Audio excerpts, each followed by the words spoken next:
बिस्मिल्लाहिर्रहमानिर्रहीम। अस्सलाम वालेकुम बच्चों, माय नेम इज़ साकिब याद खान। उम्मीद करता हूँ आप लोग ठीक ठाक होंगे। बच्चों, आज हम लोग बात कर रहे हैं चैप्टर 5 पे, लेक्चर नंबर 2, लेक्चर नंबर 1। उम्मीद है आप लोगों को समझ आ गया होगा। तो हम अपने पार्शियल फ्रैक्शन को आगे बढ़ाते हैं। तो सबसे पहले हमारे पास केस है, केस नंबर 1, कि जब हम पार्शियल फ्रैक्शन करेंगे तो हमारे 3 केसेस बल्कि होंगे। उन 3 केसेस में पहला केस ये है कि resolution of P of x over Q of x into partial fraction.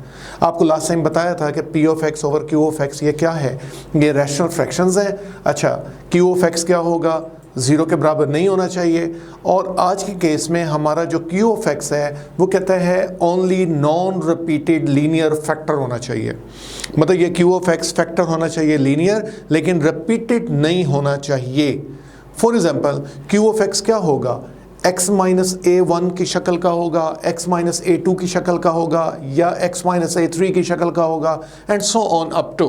ये लीनियर क्यों है? देखिए बेटा, x की पावर 1 है और इसके साथ ये पूरे फैक्टर की पावर भी क्या है, 1 है। यहाँ देखें, x की पावर 1 है, पूरे फैक्टर की पावर 1, x की पावर 1, पूरे फैक्टर की पावर 1।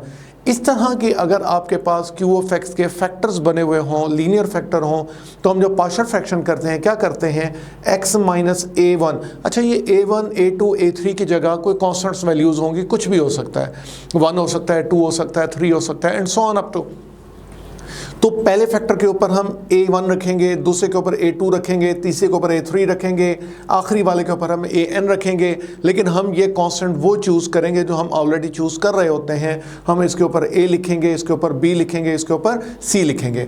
इस बात को समझते हैं अपने एक क्वेश्चन के साथ। क्वेश्चन हमारे पास ये है, कहते हैं 1 ओवर एक्स स्क्वायर माइनस 1। इसके आपने पार्शियल फ्रैक्शन से इसको रिजॉल्व करना है। तो बेटा, सबसे पहले नंबर पे ये बटे में क्यू ऑफ एक्स है, इस क्यू ऑफ एक्स को क्या करना है, फैक्टराइज करना है। एक्स स्क्वायर माइनस 1 को फैक्टराइज करते हैं तो एक्स माइनस 1 एक्स प्लस 1 बनता है। फिर आप एक्स माइनस 1 अलहदा करें, प्लस एक्स प्लस 1 अलहदा करें, इसके ऊपर a पुट किया, इसके ऊपर b पुट किया। ये हमने लेट किया। अगला काम क्या होता है, जो लेफ्ट हैंड साइड में डिनोमिनेटर में जो फैक्टर्स हैं उन्हीं से पूरी इक्वेशन को आप मल्टीप्लाई करते हैं। Multiplying both sides by x minus 1 x plus 1 we gate.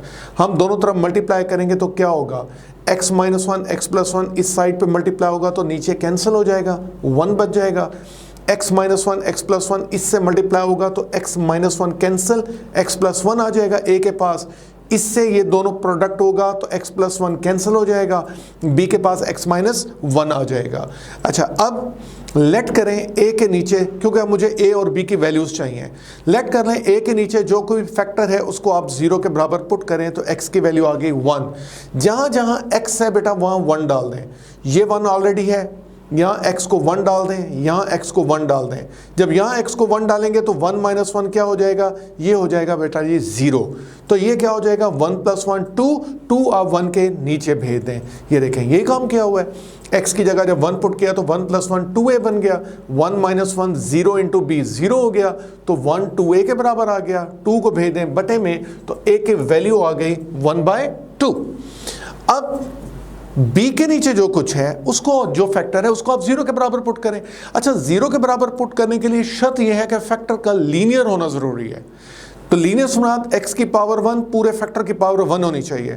तो x प्लस 1 को अब आप 0 के बराबर पुट करें, x की वैल्यू क्या आ जाएगी, और यहाँ लिखना बेटा गलती हो गई, ये x प्लस 1 0 है तो यहाँ 1 इधर आएगा तो माइनस 1 पुट करेंगे। देखिए, पुटिंग मैंने -1 की हुई है, हम भी चलाक हैं बच्चों, यहाँ पुटिंग -1 की हुई है। आप लोग भी जब क्वेश्चन सॉल्व करते हैं ना तो आप आंसर ठीक निकालते हैं, ऊपर से बेशक गलती हो तो उसको लपेटते हैं ना बेटा, मैंने भी लपेट लिया आप लोगों को।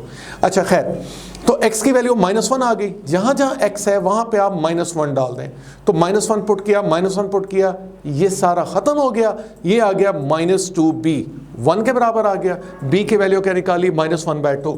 तो a और b दोनों आ गए। a और b दोनों की वैल्यूज़ को मेरा बच्चा a और b की जगह पुट कर दें। तो a और b की जगह पुट किया तो 2 बटे में आ गया, ये 2 बटे में आ गया, माइनस प्लस से मल्टीप्लाई होकर माइनस बन गया। तो ये आपका रिक्वायर्ड आंसर आ गया। समझ आ गई बच्चों? मुश्किल तो नहीं है, पुराना काम है, पुराना काम रिवाइज हो रहा है। अगला क्वेश्चन देखें। नेक्स्ट हमारे पास है x square plus 1 over x plus 1 x minus 1 बटे में देखें लीनियर फैक्टर है। लीनियर फैक्टर है तो हमारा ये केस 1 है।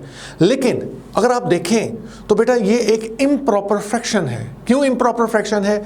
ऊपर देखें डिग्री कितनी है 2, बटे में देखें डिग्री कितनी है, जब ये मल्टीप्लाई होंगे तो x की पावर 2 बनेगी।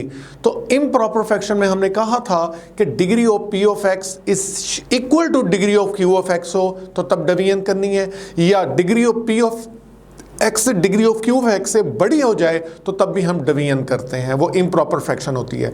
तो पहले मैंने इन दोनों को मल्टीप्लाई करके एक्स स्क्वायर माइनस 1 किया, अब हम इसको क्या कर रहे हैं, डिवाइड कर रहे हैं। एक्स स्क्वायर माइनस 1 बाहर रखें, एक्स स्क्वायर प्लस 1 अंदर रखें। तो एक्स स्क्वायर को किस से मल्टीप्लाई करेंगे कि एक्स स्क्वायर आएगा 1 से, 1 into x square 1 into minus 1, sign change हो गए, ये प्लस था माइनस हो गया, माइनस है प्लस हो गया, ये दोनों कैंसिल, 1 प्लस 1 2 आ गया।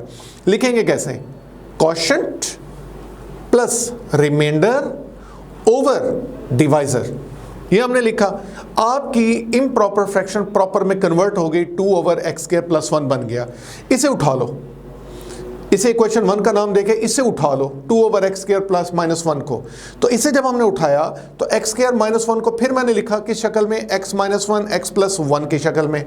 तो ये पड़ा है, ये मैंने लिखा। इसे अलहदा लिखो प्लस इसे अलहदा लिखो, इसके ऊपर a और इसके ऊपर क्या आ गया, b आ गया। Multiplying both side by x minus 1 x plus 1, इससे पूरी इक्वेशन को मल्टीप्लाई कर दें। तो बेटा ये देखें, ये दोनों इससे मल्टीप्लाई हुए तो 2 बच गया, ये दोनों इससे मल्टीप्लाई हुए तो क्या बना, x माइनस 1 से कैंसिल हो गया, a के पास x प्लस 1 आ गया। ये दोनों b के साथ मल्टीप्लाई हुए तो x प्लस 1 से कैंसिल हो गया, x माइनस 1 से मल्टीप्लाई हो गया। ये हमने इक्वेशन का नाम दे दिया। अब a के नीचे जो फैक्टर है उसको आप 0 के बराबर पुट करें। तो x माइनस 1 को लेट किया, 0 के बराबर पुट किया तो x की वैल्यू 1 आ गई। इस x की वैल्यू को इस इक्वेशन 3 में पुट कर दें जहां ना x है। तो बेटा जी आपके एक कांस्टेंट की वैल्यू निकल आई और वो कांस्टेंट क्या है, a। अब क्या करेंगे, b के नीचे जो कांस्टेंट वेरिएबल है, फैक्टर है, उसको हम क्या करते हैं, 0 के बराबर पुट करते हैं। तो b के नीचे वाले को 0 के बराबर पुट किया तो x की वैल्यू -1 आई। इस x की वैल्यू -1 को इस पूरी इक्वेशन 3 में पुट कर दें जहां जहां x -1 डाल दें। तो क्या होगा, a वाली वैल्यू खत्म हो जाएगी, b के साथ -2 आ जाएगा, उधर 2 पड़ा हुआ है, 2 पे डिवाइड कर दें -2 पे तो b की वैल्यू -1 आ गई। हमने बेटा a और b निकाल लिया। इस a और b को इस a और b की जगह इक्वेशन 2 में डाल दें। ये 2 में मैंने पुट कर दिया। क्या आपका आंसर आ गया? नहीं, अभी आंसर नहीं आया। तो क्या करेंगे, असल में ये आपने कहाँ से उठाया था, ये आपने इक्वेशन 1 से उठाया था। तो इसके आंसर को, ये जो आंसर निकाला है इसको भी इक्वेशन 1 में डालेंगे तो तब जाके आपका ये रिक्वायर्ड आंसर आ गया। ये पार्शियल फ्रैक्शन क्या हो गई, कंप्लीट हो गई। उम्मीद है बच्चों आप लोगों को ये क्वेश्चन और ये लेक्चर समझ आया होगा।